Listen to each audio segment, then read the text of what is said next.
The morning sun cast long shadows across the manicured gardens of Buckingham Palace as Lady Margaret Thornfield hurried down the marble corridors, her heels clicking against the polished floor with unusual urgency.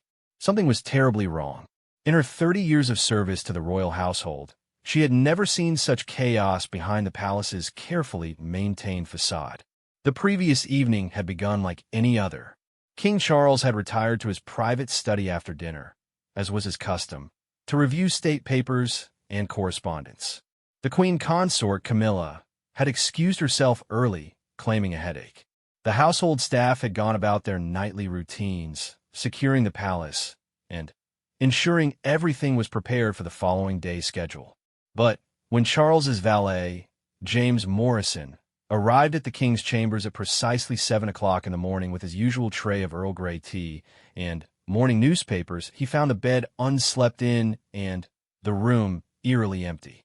The king's reading glasses lay abandoned on his mahogany desk next to an unfinished letter, the fountain pen still uncapped as if he had been interrupted mid-sentence.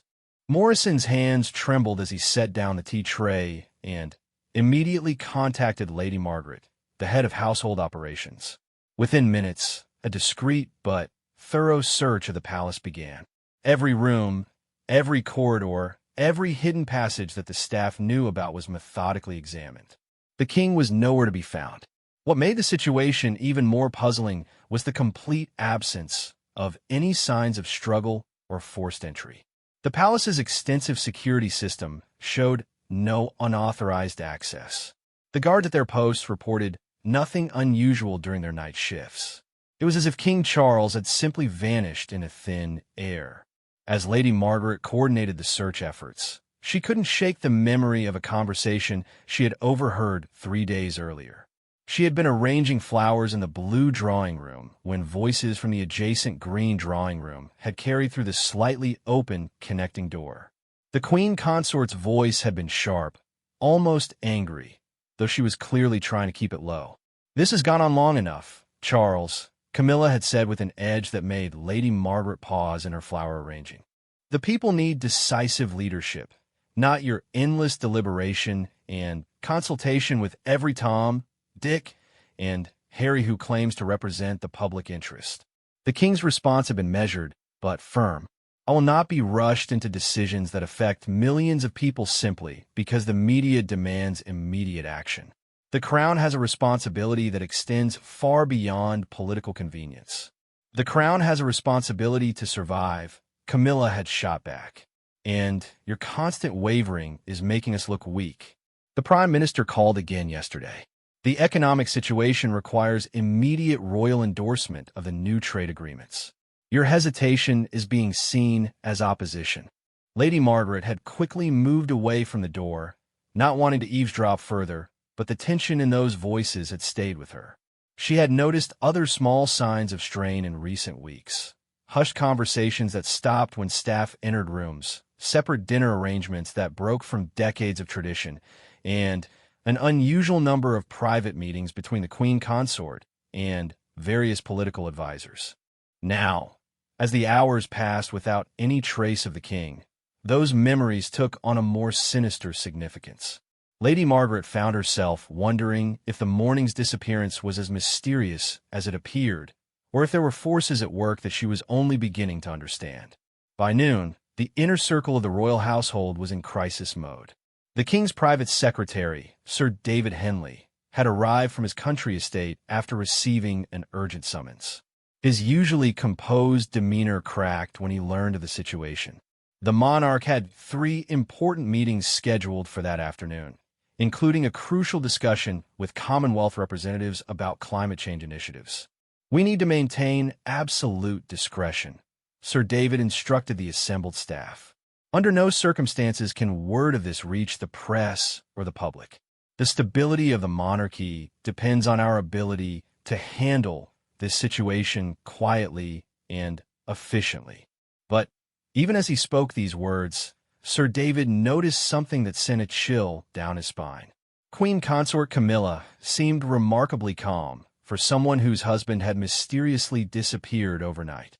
She moved through the palace with her usual grace, giving instructions to staff members, and making decisions about the day's schedule with an authority that seemed almost practiced.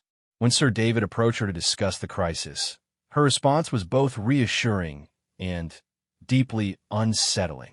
"I'm certain Charles is simply taking some time to think," she said with a slight smile.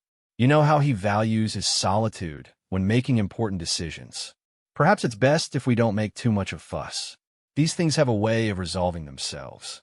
The casual nature of her response stood in stark contrast to the gravity of the situation. Sir David had served the royal family for over 20 years, and he had never known the king to simply disappear without informing anyone of his whereabouts. Charles was methodical to a fault, planning every aspect of his schedule weeks in advance, and considering the implications of even the smallest changes to his routine. As the afternoon wore on, more troubling details emerged. The palace's head of security, Colonel William Harrison, conducted a comprehensive review of the previous night's surveillance footage. What he discovered made him immediately request a private meeting with Sir David and Lady Margaret. "There's something you both need to see," Colonel Harrison said, his military bearing betraying signs of deep concern. He led them to the security control room and pulled up footage from the corridor outside the king's private study. The timestamp showed 11:47 p.m. the previous night. The footage clearly showed King Charles leaving his study and walking purposefully down the corridor, but he was not alone. Two men in dark suits accompanied him, one on each side. The men were not members of the regular palace security detail, and Colonel Harrison had no record of their clearance or purpose for being in that section of the palace at such a late hour. "I've reviewed all of our security protocols and personnel records," Colonel Harrison explained. "These men are not part of our team, and there's no documentation of their authorization to be in the private royal quarters." What's more troubling is that the footage cuts out approximately 2 minutes after this scene and doesn't resume until the morning shift began their rounds. The implication was clear but unspoken. Someone with significant access and authority had orchestrated not only the king's disappearance, but also the careful editing of the security footage to cover their tracks. This was not a random incident or a spontaneous decision by the king to take an unannounced absence. This was a carefully planned operation that required inside knowledge and cooperation. Sir David felt the weight of the situation settling on his shoulders like a lead blanket. As the king's most trusted advisor, he was responsible not only for the monarch's safety, but for the stability of the entire constitutional monarchy. The British people trusted that their sovereign was protected and that the institution of the crown would endure through any crisis. But now, faced with evidence that suggested something far more sinister than a simple disappearance, Sir David realized they were dealing with a conspiracy that reached into the very heart of the royal establishment. The question was no longer simply where King Charles had gone, but who had taken him and why. As evening approached, and still no word came from or about the king, the palace settled into an uneasy routine of maintaining normalcy while secretly scrambling to understand what had happened. Staff members went about their duties with forced smiles and careful words, all while wondering if their sovereign would ever return to his throne. In her private sitting room, Queen Consort Camilla sat reading correspondence with what appeared to be complete composure. But Lady Margaret, bringing the evening tea service, noticed something that made her blood run cold. Among the papers on Camilla's desk was a document that bore the official seal of the Privy Council, and the heading clearly read Emergency Powers Act, Provisions for Regency. The document outlined the legal procedures for transferring royal authority in the event that the monarch was unable to perform his duties due to incapacity or absence. It detailed how the Queen Consort could assume temporary powers as regent until the situation was resolved or a permanent successor was established. Lady Margaret's hands shook as she set down the tea service. The pieces of a horrifying puzzle were beginning to fall into place, and the picture they formed threatened everything she had believed about the royal family she had served so faithfully for 3 decades. As night fell over Buckingham Palace once again, The mystery of King Charles's disappearance had evolved into something far more complex and dangerous. What had begun as a concerning absence was now revealing itself as a calculated move in a game of power that could reshape the British monarchy forever. The palace corridors that had once felt like home to Lady Margaret now seemed filled with shadows and secrets. Every conversation took on new meaning. Every glance between staff members carried the weight of unspoken suspicions. The very foundations of the institution they all served were being tested in ways none of them had ever imagined possible.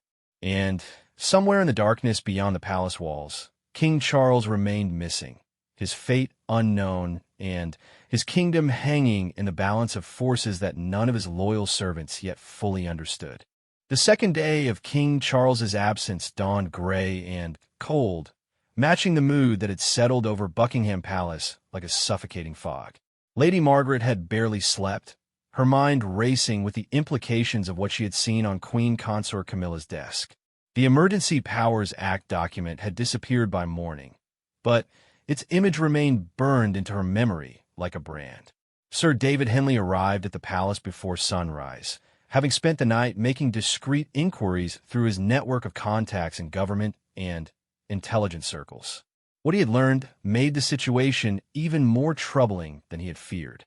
3 separate sources had confirmed that high-level discussions about continuity of government had been taking place in Whitehall for several weeks, discussions that apparently involved the Queen Consort's private secretary and several political advisors who had previously been unknown to the traditional royal household.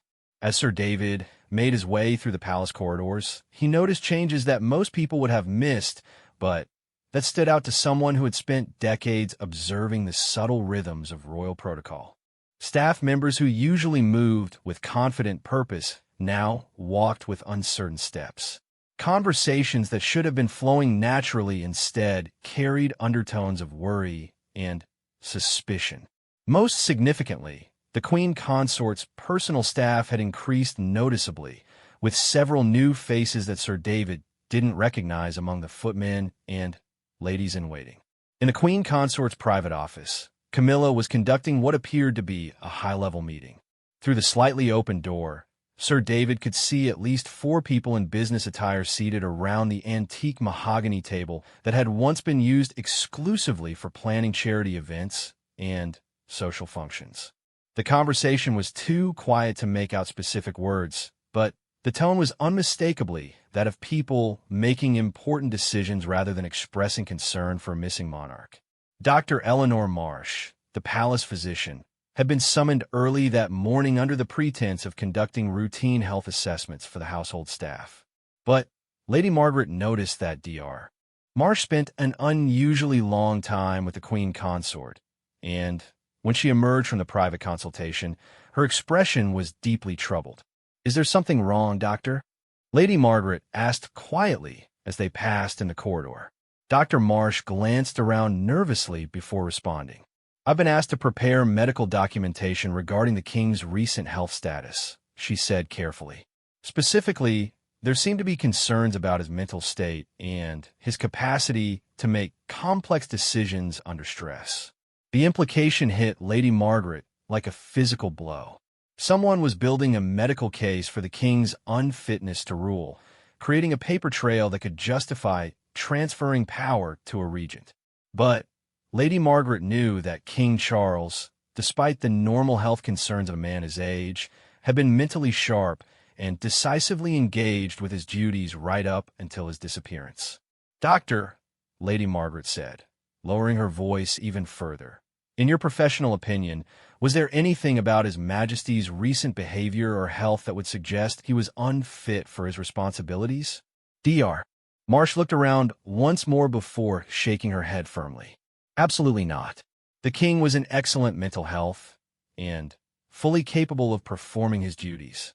Whatever documentation I'm being asked to prepare doesn't reflect the medical reality I observed." This confirmation of what Lady Margaret already suspected sent a chill through her entire body. A deliberate campaign was underway to create justification for removing King Charles from power, using his mysterious disappearance as the trigger for a constitutional crisis that would allow the Queen Consort to assume control. Meanwhile, Colonel Harrison's investigation into the security footage had yielded additional disturbing information. Through careful analysis and enhancement of the video, he had been able to identify one of the men who had escorted the king from his study. The individual was Marcus Wellington, a former intelligence operative who had left government service 5 years earlier under circumstances that remained classified. Wellington now worked as a private security consultant, though for whom remained unclear. The second man proved even more troubling to identify. Facial recognition software eventually matched him to Victor Pemberton, an individual with connections to several private military contractors and a history of involvement in what intelligence circles euphemistically called political transition consulting in various countries around the world. Colonel Harrison shared this information with Sir David in a secure room that was routinely swept for listening devices. The implications were staggering. The king appeared to have been removed from the palace by professionals who specialized in the kind of operations that changed governments. Sir David, Colonel Harrison said, his voice barely above a whisper, "I need to ask you directly. Is there any possibility that this operation was authorized by legitimate government authorities for the king's protection?" Sir David considered the question carefully before responding. "I've spoken with the Home Secretary, the Prime Minister's office, and the heads of MI5 and MI6. None of them have any knowledge of protective operations involving His Majesty. If this was done for his safety, it was done without the knowledge or authorization of the people who should have been informed." The conversation was interrupted by a soft knock on the door. Lady Margaret entered, her face pale and her hands visibly shaking. "Gentlemen, I think you need to see something immediately." She led them through a series of corridors to a section of the palace that housed administrative offices. In a room normally used for processing correspondence, several new staff members were working with computer equipment that neither Sir David nor Colonel Harrison recognized as standard palace technology. "I was asked to show these individuals to this room yesterday evening," Lady Margaret explained quietly. "They told me they were conducting a routine security audit of communication systems. But I've just discovered that they've been intercepting and copying all incoming and outgoing correspondence, including personal communications from other members of the royal family. Through the window in the door, they could see the operation in progress. Multiple computer screens displayed email accounts, phone logs, and what appeared to be real-time monitoring of various communications channels. Most alarming was a large monitor that showed a map of London with several moving dots that Colonel Harrison immediately recognized as tracking devices. They're monitoring multiple locations simultaneously," he whispered. "Those signals suggest they're tracking vehicles and possibly individuals throughout the city." Sir David felt the full weight of the conspiracy beginning to reveal itself. This wasn't simply about King Charles's disappearance. It was a comprehensive surveillance and control operation that encompassed the entire royal family and key government officials. Someone was orchestrating a complete takeover of the monarchical system, using the king's absence as cover for establishing a new power structure. As if summoned by their discovery, Queen Consort Camilla appeared in the corridor behind them, accompanied by 2 men in dark suits who were clearly not regular palace security. Her demeanor was completely transformed from the concerned but composed wife she had been portraying for the past 2 days. "Sir David, Colonel Harrison, Lady Margaret," she said with a coldness that none of them had ever heard in her voice before.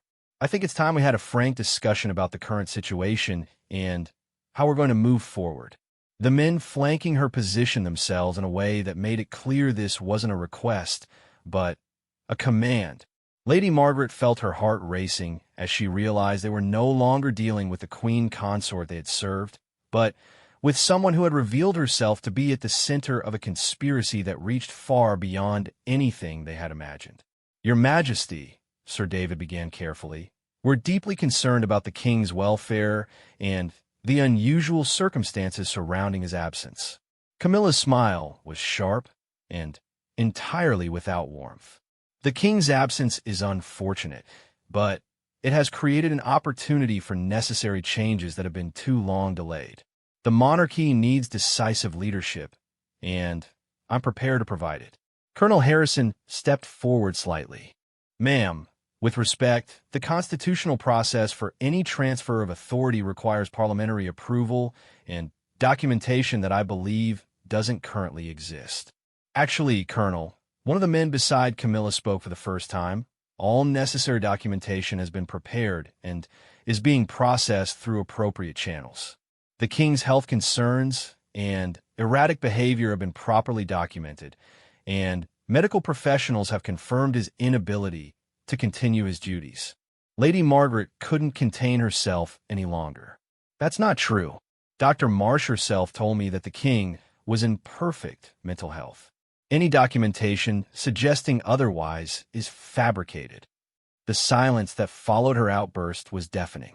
Camilla's expression didn't change, but something deadly entered her eyes. Lady Margaret, you've served this household faithfully for many years. I would hate for that service to end under unfortunate circumstances. The threat was barely veiled, and it sent terror through all three of them. They were no longer dealing with royal protocol and constitutional procedures. They were facing individuals who were willing to use intimidation, deception, and potentially worse to achieve their goals. I think, Camilla continued, that you'll all find it much easier to adapt to the new arrangements than to resist them. The transition of power is already well underway, and those who choose to work with us will continue to serve the crown. Those who don't, she let the sentence hang in the air like a sword. As evening fell on the second day of King Charles's absence, the palace had become something unrecognizable. What had once been the seat of constitutional monarchy was now the center of a coup that was unfolding with precision and ruthlessness that spoke to months or possibly years of careful planning. Lady Margaret, Sir David, and Colonel Harrison found themselves in an impossible position. They could see the conspiracy unfolding around them, but they were outnumbered, outmaneuvered, and increasingly under direct threat. The very institution they had devoted their lives to protecting was being systematically dismantled by people who understood its weaknesses better than its defenders. Somewhere in the darkness beyond the palace walls, King Charles remained missing, and with each passing hour, the chances of his safe return seemed to diminish. The crown that had endured for over 1,000 years was being stolen from within, and the thieves wore the faces of those who should have been its protectors. The second night fell with no answers, only deeper questions about how far the conspiracy reached and whether anything could be done to stop it before it was too late. In the shadows of Buckingham Palace, the future of the British monarchy hung in the balance, controlled by forces that none of the loyal servants had seen coming until it was almost too late to matter. The third day brought an acceleration of events that left the remaining loyal palace staff feeling like they were trapped in a nightmare from which they couldn't wake. Lady Margaret arrived for her morning duties to find that access to several sections of the palace had been restricted by new security personnel who didn't recognize her decades of faithful service. When she protested, she was curtly informed that operational requirements necessitated the changes and that she should focus on her assigned duties rather than areas that were no longer her concern. Sir David discovered that his office had been temporarily relocated and that many of the king's personal papers and official correspondence had been transferred to a secure location for safekeeping during this difficult period. When he demanded to know who had authorized these actions, he was directed to speak with Mrs. Patricia Cromwell, a woman he had never met who was now apparently serving as interim chief of household operations.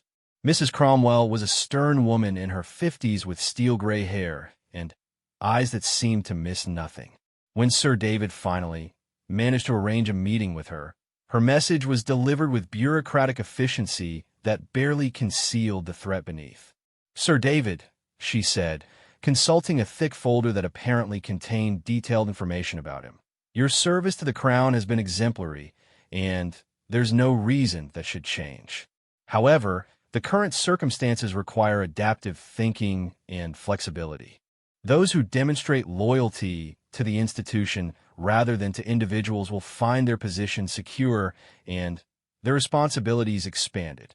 The implication was crystal clear. Sir David could continue to serve, but only if he accepted the new reality and stopped asking inconvenient questions about the king's whereabouts or the legitimacy of the power transfer that was occurring.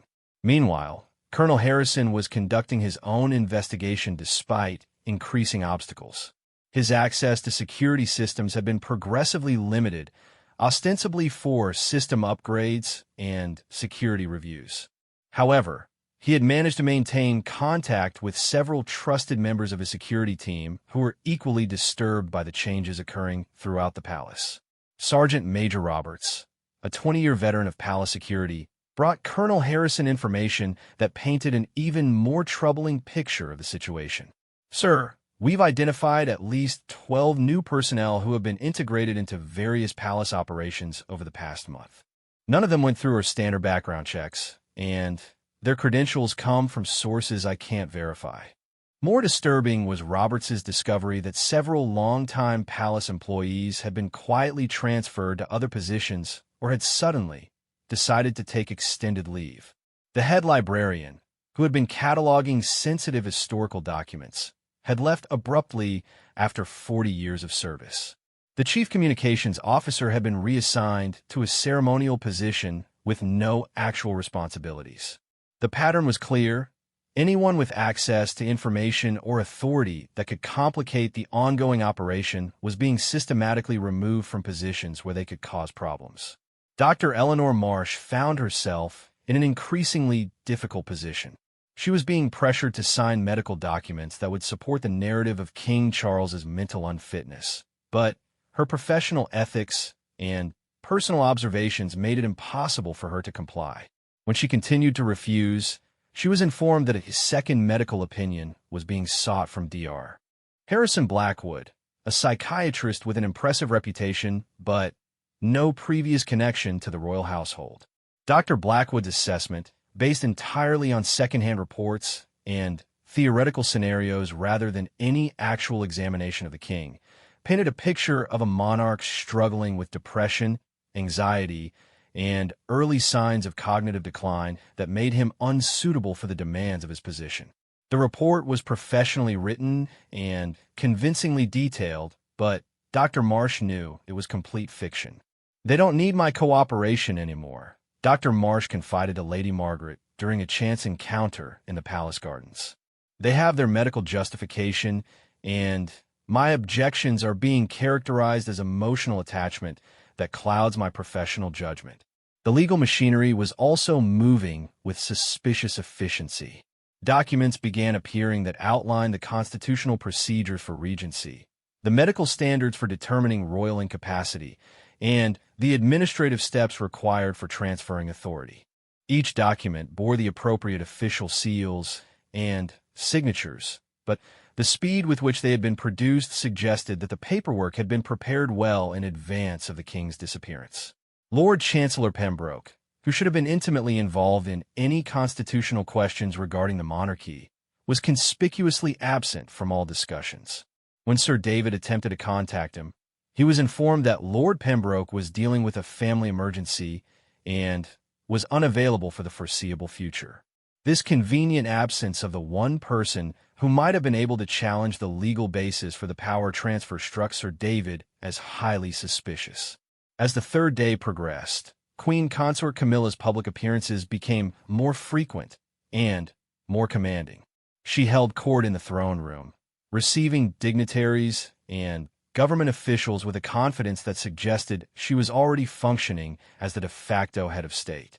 The media, apparently unaware of the king's disappearance, reported on these meetings as examples of the queen consort taking on additional responsibilities to support her husband during a period of strategic planning and reflection.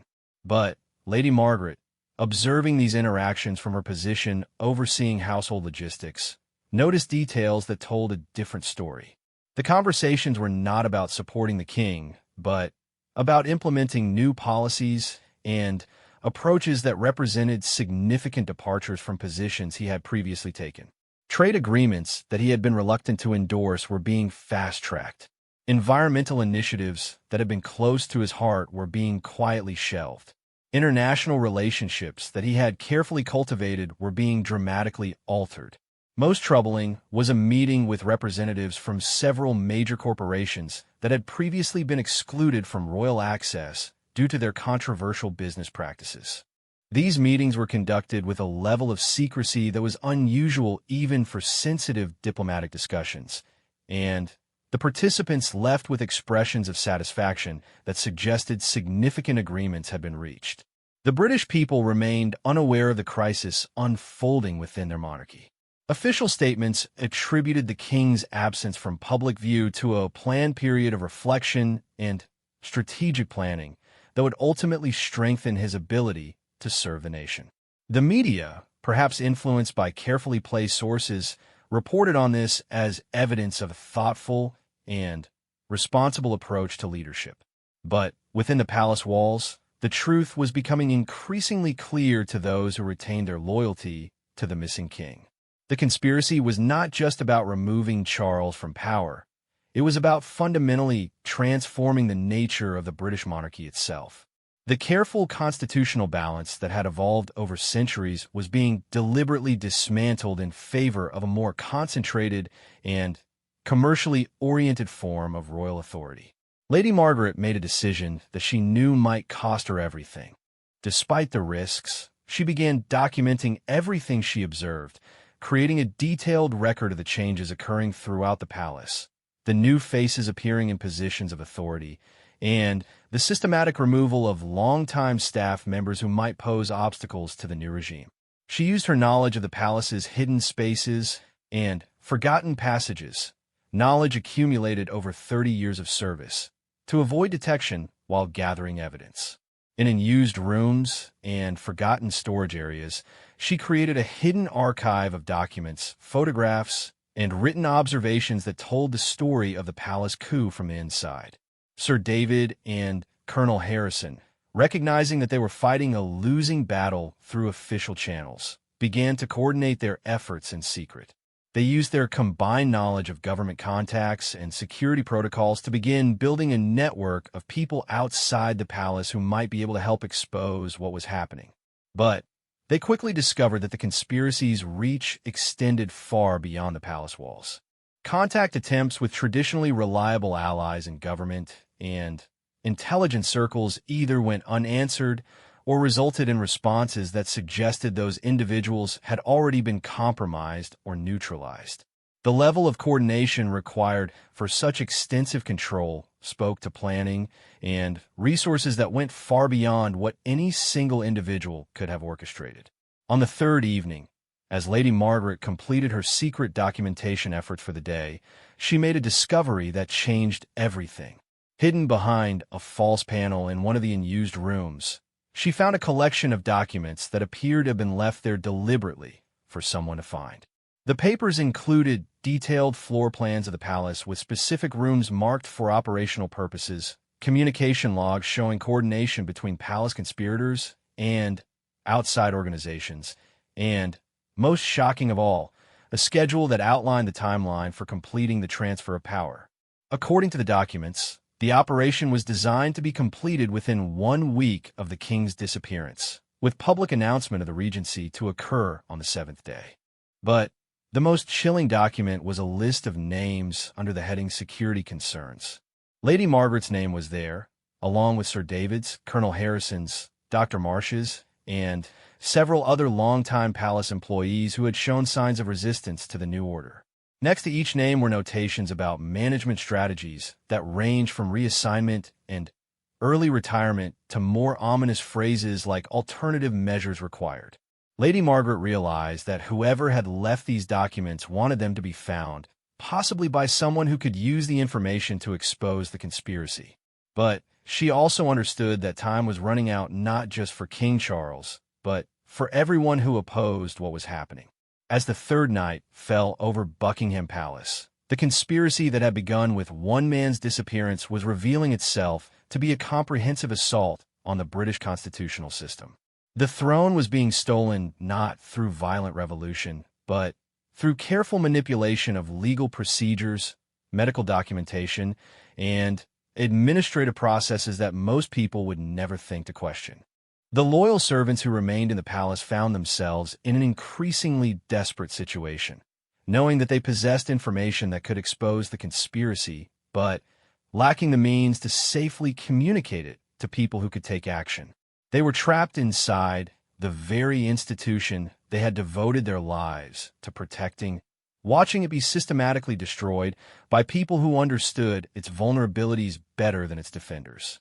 Somewhere beyond the palace walls, King Charles remained missing, and each passing hour brought the conspirators closer to their goal of irreversibly transforming the British monarchy. The fourth day would prove decisive, as events would either culminate in the complete success of the conspiracy or its dramatic exposure to a nation that had no idea how close it had come to losing the constitutional system that had defined its identity for centuries. The fourth day dawned with an urgency that crackled through the palace like electricity before a storm. Lady Margaret arrived to find that the timeline she had discovered in the hidden documents was accelerating even faster than planned. Official-looking notices had appeared overnight announcing that Queen Consort Camilla would be making an important announcement regarding the future of the monarchy at a press conference scheduled for that evening. The announcement would coincide with what the schedule called Resolution Day, the moment when King Charles's fate would be sealed and the transfer of power would become irreversible. Lady Margaret knew that if the conspiracy succeeded, the king would either remain permanently disappeared or would eventually be found in circumstances that supported the narrative of his mental unfitness to rule. Sir David received an urgent summons to meet with Mrs. Patricia Cromwell, but this time the meeting location was not in the palace, but at a government building in Whitehall. When he arrived, he found himself in a conference room with several officials he didn't recognize, all of whom seemed to know far more about the situation than they should have. Sir David, Mrs. Cromwell began with cold efficiency. "We need to discuss your role in today's announcement. As the king's former private secretary, your endorsement of the regency will carry significant weight with both the media and the public." The prepared statement they handed him was a masterpiece of careful wording that managed to suggest concern for the king's well-being while supporting the necessity of the queen consort assuming his responsibilities. It mentioned his recent struggles with the pressures of modern monarchy and praised Camilla's steady leadership during this challenging transition period. "I won't sign this," Sir David said firmly. "I've served King Charles for over 20 years, and I know him to be completely capable of fulfilling his duties. This document is based on fabrications." The response was swift and chilling. Sir David, one of the unidentified officials, spoke for the first time. "Your cooperation would be appreciated, but it's not required. We have sufficient medical and administrative documentation to proceed with or without your endorsement. However, those who choose to oppose this transition may find themselves facing very serious legal consequences." A folder was placed in front of him containing what appeared to be evidence of financial irregularities in his management of royal household accounts. Sir David recognized immediately that the documents had been fabricated, but he also understood that proving their falseness would be difficult and time-consuming, time that King Charles didn't have. Meanwhile, Colonel Harrison had made a breakthrough that changed everything. Through his network of contacts in the intelligence community, he had finally located someone willing to speak off the record about the operation. Former MI6 operative Sarah Chen agreed to meet with him in a secure location, but what she told him was more disturbing than anything he had imagined. "This isn't a domestic conspiracy," Sarah explained carefully. "The planning and resources required for this operation indicate international involvement. We're looking at a sophisticated influence operation designed to destabilize British constitutional government by capturing control of its symbolic center, the monarchy." She provided Colonel Harrison with intelligence, suggesting that the conspiracy involved a coalition of corporate interests, foreign intelligence services, and domestic political actors who saw the traditional constitutional monarchy as an obstacle to their agenda. King Charles's principled stands on environmental issues, corporate responsibility, and International cooperation had made him a target for removal.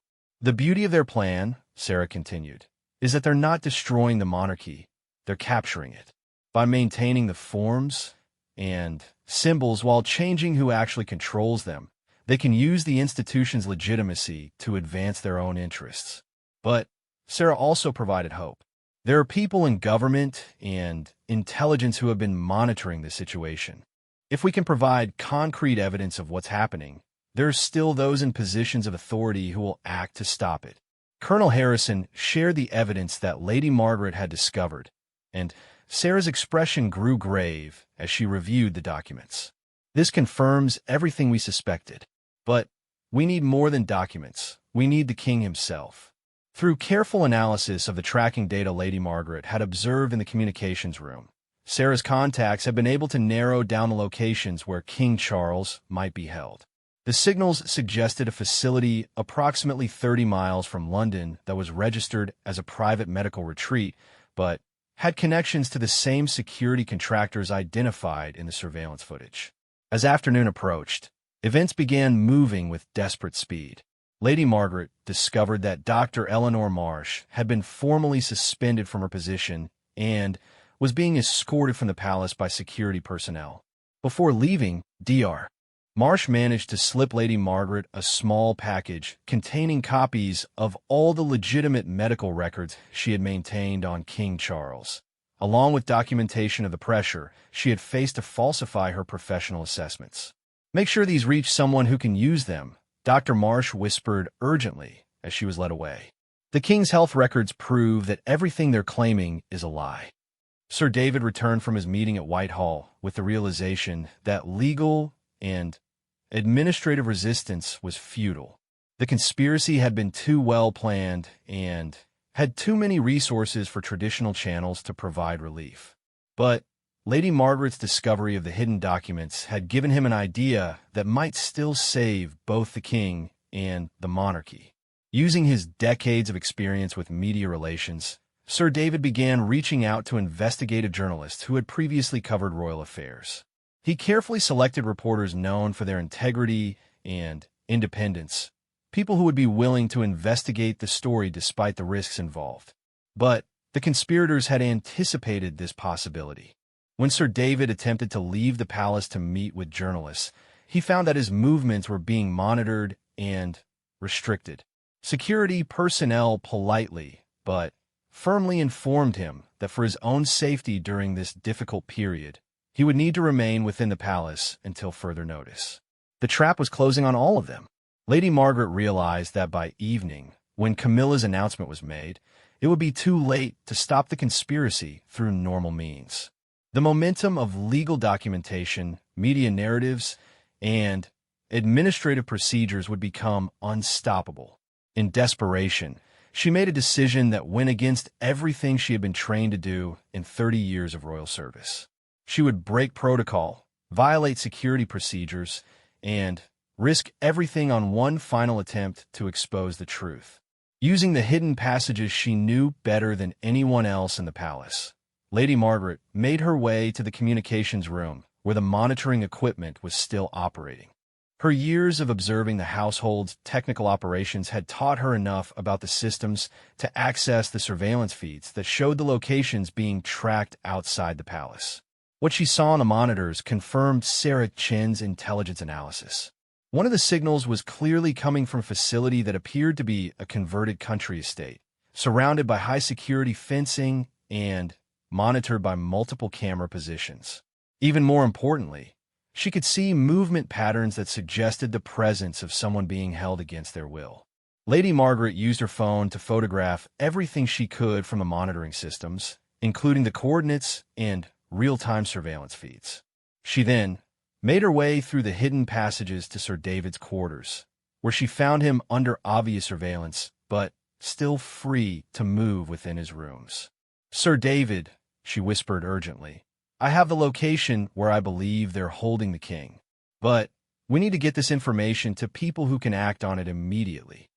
Sir David looked at the photographs and felt a surge of hope mixed with terror. "Lady Margaret, if we're wrong about this, we'll be destroyed professionally and possibly criminally. But if we're right and we do nothing, we'll lose the king and possibly the monarchy itself. They developed a plan that relied on Lady Margaret's knowledge of the palace's service entrances and her relationships with local tradespeople who made regular deliveries to the household. Through a trusted florist who had served the palace for decades, they were able to smuggle copies of all their evidence to Colonel Harrison's contact, Sarah Chun. As evening approached and the hour for Camilla's announcement drew near, television crews and reporters gathered outside Buckingham Palace. The official story was that the Queen Consort would be sharing important news about the king's health and the future arrangements for royal duties. The assembled media had no idea they were about to witness either the completion of a sophisticated coup or its dramatic exposure. Behind the scenes, Sarah Chun was coordinating with loyal elements in government and intelligence services to prepare for action based on the evidence provided by Lady Margaret and Sir David.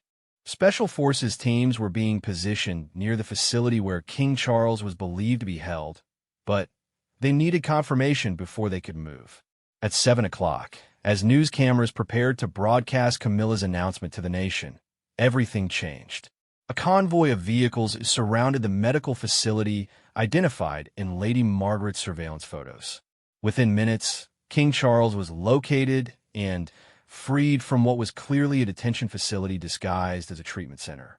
The king was physically unharmed, but deeply shaken by what he had endured. He had been drugged and held against his will while legal documents were prepared to transfer his authority to Camilla based on fabricated medical evidence. His testimony, combined with the documentation gathered by Lady Margaret, Sir David, and Dr. Marsh, provided irrefutable proof of the conspiracy. As news of the king's rescue broke, Camilla's planned announcement was canceled amid scenes of confusion and mounting panic among the conspirators. Within hours, arrests were being made not only in the palace but in government offices, corporate boardrooms, and international locations as the full scope of the operation became clear. The investigation that followed revealed a conspiracy that reached far beyond what anyone had initially imagined. Corporate interests seeking to influence British trade and environmental policies had coordinated with foreign intelligence services and domestic political operatives to engineer a soft coup that would have given them unprecedented control over British policy through their influence over the Queen Consort. Lady Margaret found herself testifying before parliamentary committees and intelligence tribunals about what she had observed during those 4 terrifying days. Her detailed documentation and brave actions in smuggling evidence to authorities were credited with saving not only King Charles but the entire constitutional system.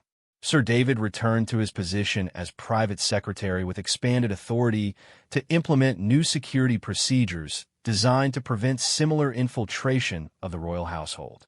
Dr. Marsh was reinstated and received official recognition for her professional integrity in refusing to falsify medical records despite intense pressure.